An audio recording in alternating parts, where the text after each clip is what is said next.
Welcome to Hidden Ties, where every story hides a deeper truth. I was in the hospital bed, still trying to piece myself together from a terrible accident, when my parents called to tell me they were flying halfway across the world to New Zealand.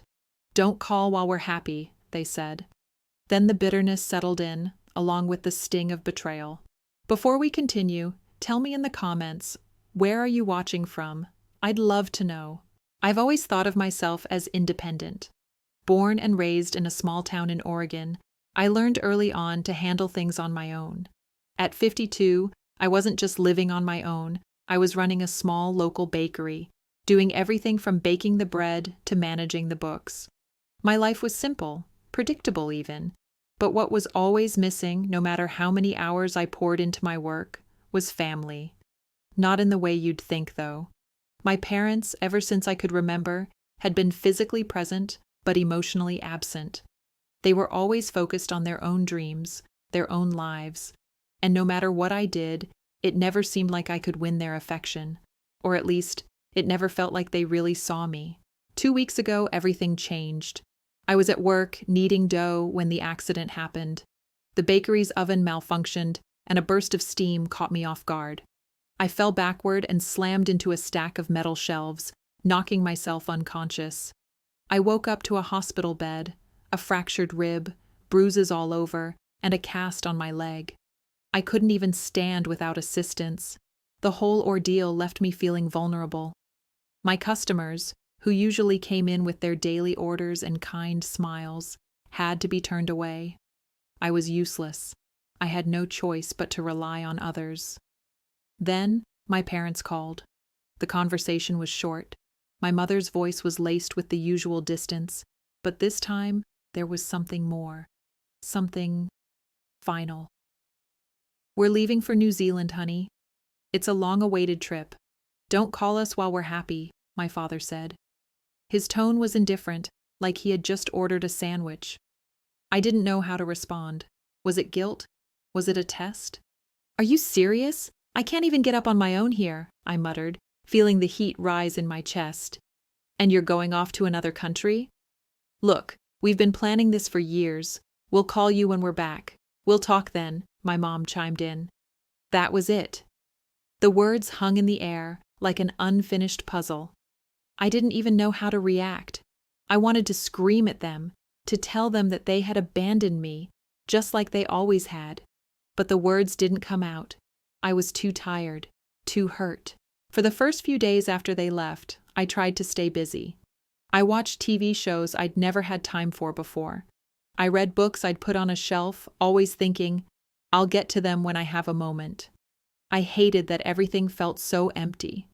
The hospital room, with its sterile white walls, was a quiet reminder of my solitude.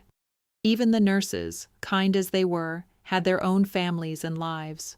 They'd come in to check on me, bring my meds, and leave. Their faces, though warm, felt distant. The words, "How are you feeling today?" became the most painful sound I could hear. I wasn't feeling anything, I was just existing. But it was when I had no distractions that I realized what had really happened. My parents had never really been there for me, not in any meaningful way. They'd come to visit on holidays, sent me birthday cards with brief notes that seemed more like obligations than expressions of love. Their lives, their comfort, their happiness, those were always the priority. And now I couldn't help but wonder if I'd just been a placeholder for them. A part of their lives they had to check off. And now, when I needed them, they'd gone off to New Zealand to enjoy their golden years. The worst part? I didn't even get an apology. No acknowledgement of what happened to me. Nothing. I stared at the phone. I could call them. I could scream, let them know how much I hated them for leaving me. But what would be the point? They'd already made their choice. So, instead, I waited. Waited for them to show me they cared. But they didn't. I thought about calling my brother, but he'd always been the golden child. The one they'd supported financially, the one they'd visited for holidays. He lived in California, in a house they helped pay for, with a life they approved of. Calling him would only bring more disappointment. I knew what would happen. I'd call, and he'd tell me to relax, that Mom and Dad were happy, and they'd come around. But the truth was, I was alone, completely alone. That's when the idea hit me. A sick, twisted idea that I couldn't shake. If they could abandon me like this, then I could turn the tables. I could show them what it felt like. They thought they could just waltz away from me without consequence, without guilt. Well, I'd make sure they felt it. But first, I had to get better. I couldn't do anything while lying in a hospital bed. So, I made a decision. Something I hadn't allowed myself to do for years. I was going to take control. It was time to make them regret ever treating me like a footnote in their lives. I hated feeling helpless. There was something about being physically broken that mirrored the emotional pain I'd been carrying for years. It was like my body was catching up to everything I'd repressed. My leg in a cast and my bruised ribs were constant reminders of how fragile life could be, and how cruel people could be too. But as soon as the doctor gave me the green light to go home, I knew I had to take action. The days were getting longer, my parents were still in New Zealand, and their absence had become unbearable. The texts they sent, short, detached messages, did nothing to ease the loneliness. They were living their dream while I was recovering from an accident that should have never happened. And all the while, I was trying to figure out what I could do to make them feel the weight of their indifference. I was tired of being the one who always gave in, always forgave. It was time to make them see what it was like to feel abandoned, to feel small, to feel insignificant. I didn't want to do anything rash at first, just enough to get their attention. So I began crafting a plan. It started small, no calls for weeks, no texts. At first it felt strange, even wrong, but then it felt liberating. I was no longer the one left waiting, wondering, hoping for crumbs of affection.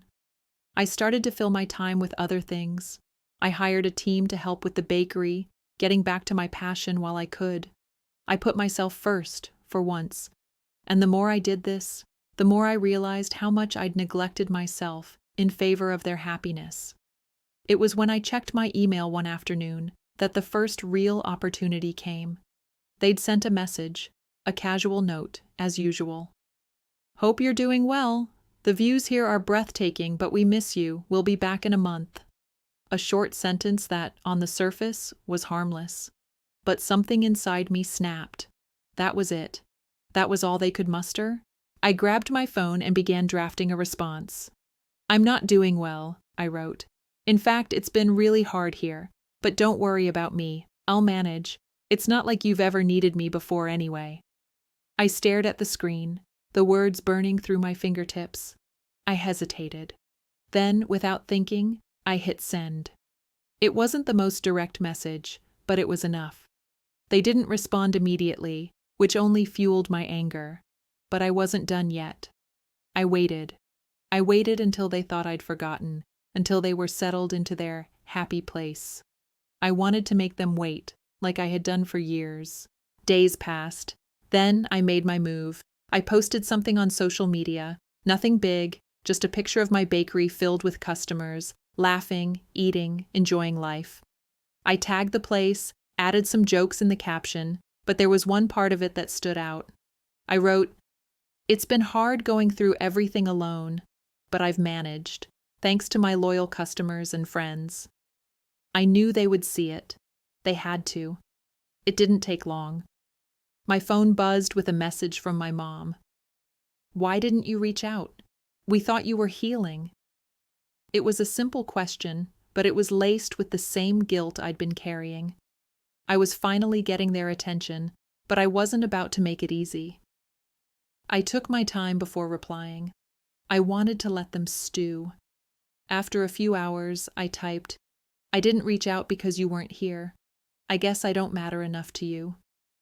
The finality in the text was deliberate, like a door being slammed in their face, and I felt no remorse. By the next morning, I had a call from my father. It was the first real phone call from him in years, except it wasn't a pleasant one.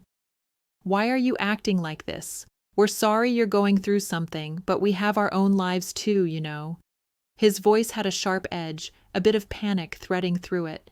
"We can't drop everything for you every time something happens." That's when it hit me. This was what I wanted. I wanted them to feel this discomfort, to feel the weight of their neglect. I let him talk for a while, but I didn't care about his excuses anymore. When he finally finished, I simply said, "Maybe you should have thought about that before you left me behind." Then I hung up. The days following the phone call were a strange mix of satisfaction and unease. I'd never actually confronted my parents like that before, never actually let them see how much they'd hurt me. In some ways, it felt empowering, like I was reclaiming my dignity after years of being overlooked. But in others, it felt like a door had closed. Once you make the choice to stop begging for validation, to stop trying to win people over, there's no going back. You're standing alone in a way that you can never fully undo. The bakery became my sanctuary. It had always been the one place where I felt truly in control, where I could pour all of my energy into something that had a real, tangible outcome. Every loaf of bread I baked, every cake I decorated, felt like a small victory. But even in the midst of this, I couldn't shake the feeling that something was missing. Something bigger than my father's harsh words or my mother's guilt-laden texts. Something deep inside me, telling me that revenge alone wasn't going to fill the void. I started taking small steps to find my own peace. I went to therapy, something I'd always resisted but finally admitted I needed. It wasn't easy. Sitting in front of a stranger, talking about my feelings, about how abandoned I felt, was uncomfortable. But with each session, I could feel the weight on my chest lifting. Slowly, I realized that maybe this wasn't about getting revenge on my parents after all. It was about healing for myself, about taking back my life in a way that didn't depend on anyone else's approval. And yet, even as I was processing this shift, there was still one thing hanging over me. My parents were coming back. They were due to return in a few days, and I knew the confrontation was inevitable. I'd pushed them away, and I was prepared for the fallout. But part of me, deep down, wanted to know if they had truly changed.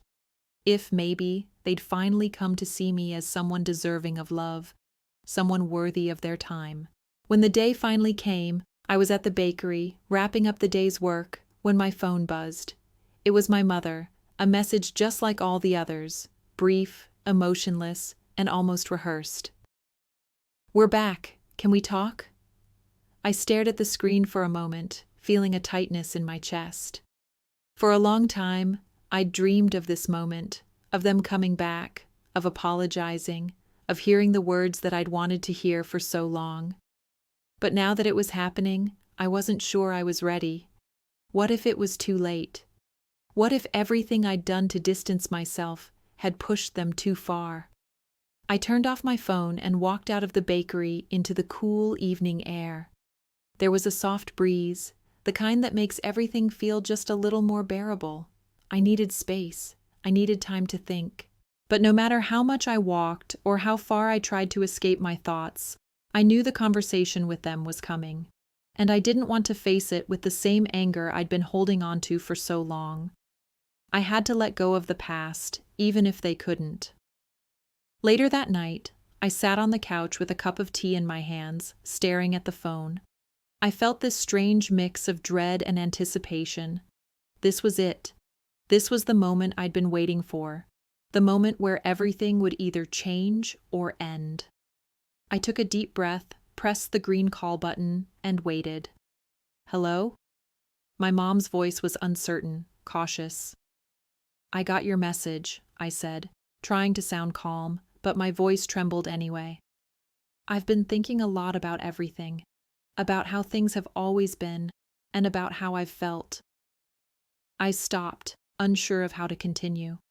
My words, after all, were a lifetime of hurt wrapped into one moment. "I'm sorry, honey," she said, her voice softer now, almost pleading. "We didn't mean to make you feel like you weren't important. We just thought you could handle it. We didn't think about how you might need us." I wanted to scream, to tell her that I'd needed them for so long, but instead I said, "I don't know if I can forgive you for this. It's not just about the trip, it's everything. I've spent my life trying to get your attention, trying to make you care, and you've always just brushed me off." There was a long silence on the other end of the line, and I wondered if she understood, if she truly understood how much this had affected me. Then she said something that took me completely by surprise. "I know we failed you," she said quietly, "and I can't undo what we've done. But I want to try. I want to do better. I want to be there for you now. I know I can't fix the past, but I can try to make the future different." For the first time in my life, I didn't know how to respond. Part of me wanted to say yes, to forgive her, and move forward. But another part of me, the part that had fought for so long to be seen and heard, wasn't ready. I wasn't sure I could let them back in that easily. "I'll think about it," I said. "But this isn't just about you and me. It's about how I've been treated my whole life, how I've been made to feel like an afterthought. I need time." And for the first time in years, I hung up, not feeling guilty, not feeling like I owed anyone anything. For the first time, I was doing something for me. The days after that conversation with my mother were the hardest I'd ever experienced. There's something incredibly painful about hearing an apology from someone who has never truly apologized before. It's like hearing words you've longed for, but realizing that no amount of verbal acknowledgement can heal the wounds you've carried for years. And that's what happened. I heard her. I really did. But a part of me couldn't shake the fact that this was just another attempt to put a Band-Aid on a wound that had never fully healed. I went about my days with the same routine: work in the bakery, tending to the customers, cleaning up, baking more bread. But it was different now. My mind was constantly torn between what I wanted to do, what I felt like I deserved, and what I felt obligated to do as a daughter, a sister, a person who, at the end of the day, just wanted her family to show up for her. The next week, they came over. My parents walked into the bakery like it was any other day. They looked older, their skin more weathered, their eyes a bit sadder. But they still had that same energy, those same smiles that never quite reached their eyes. They didn't know what to say, and neither did I. For a moment, it was like we were strangers, occupying the same space, with too much unspoken history between us. "Hey," my father said, breaking the silence. "We've been thinking a lot about what you said, and we really want to make things right." "I don't know if that's possible," I said, my voice betraying my calm exterior. "It's not just about the trip or what happened last year. It's about a lifetime of moments when I needed you and you weren't there. And now I'm supposed to just pick up where we left off? I don't know if I can do that." Their faces, once filled with determination, now softened, and my mother reached out, placing a hesitant hand on the counter. "We didn't know, honey. We didn't know how much we hurt you. But we see it now, and we're sorry. We really are." The room was thick with the weight of everything left unsaid. I wasn't sure what I was supposed to do with their words. A part of me wanted to grab onto that apology, to believe it meant something more than just words. But another part of me, the one that had learned to survive without their support, without their care, was skeptical. I didn't know if I could trust them again. I didn't know if I even wanted to. "I need time," I said again, my voice steady but firm. "I don't know if forgiveness comes that easily, and I'm not sure if it ever will." There was no argument from them. They nodded, accepting the weight of what I'd said, as if they knew they couldn't undo the past with a few kind words. "We'll be here when you're ready," my father said quietly, his voice tinged with regret. "We're not going anywhere."